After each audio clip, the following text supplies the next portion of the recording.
Many of us view May 1st as a simple holiday, a day for a late brunch or a short getaway.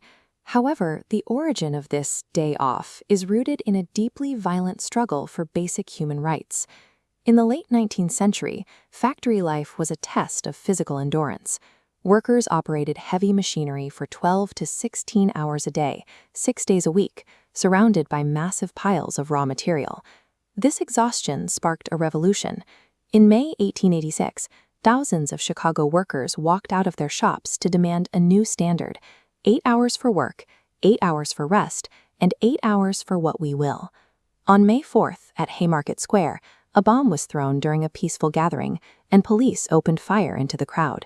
The resulting deaths and arrests transformed a local strike into a global movement for labor dignity. By 1889, May 1st became International Workers' Day. The 8-hour workday we take for granted was won through this collective sacrifice and bloodshed.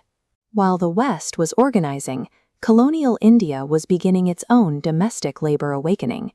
In 1923, the focus shifted to the shoreline of Madras. Comrade Singaravelar Chettiar, leader of the Labour Kisan Party, chose Marina Beach to host the first-ever May Day celebration in India. Hoisting the red flag on those sands was a dual demand. The protesters sought shorter hours and safer conditions, while simultaneously asserting Indian dignity against British colonial rule. These early coastal protests planted the ideological seeds for the protective labor laws that would eventually be codified in independent India. After independence, these decades of activism led to the Factories Act of 1948, bringing formal structure to the nation's growing industrial workforce.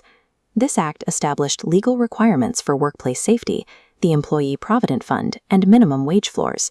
These protections were the direct result of sustained union pressure on the new government. The sheer power of this organized labor was tested in 1982 during the Great Bombay Textile Strike.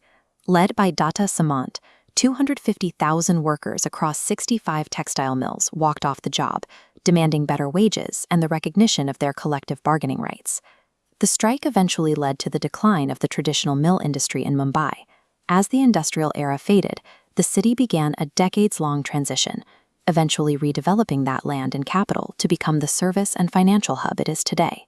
We often associate labor with men in hard hats on factory floors, but that image excludes the millions of people who power the informal economy. In 1972, Ela Bhatt founded the Self-Employed Women's Association, or SEWA, to represent these overlooked workers. SEWA organized vegetable vendors, seamstresses, and home-based workers, proving they were essential economic drivers who deserved formal legal recognition and social security. By forcing the legal system to expand its definition of a worker, SEWA ensured that labor rights could adapt to cover those who had been invisible to the traditional industrial system. In the 21st century, the setting of the labor struggle has moved again. The delivery app on your smartphone has replaced the physical factory floor. Despite the high-tech interface, the job remains difficult manual work.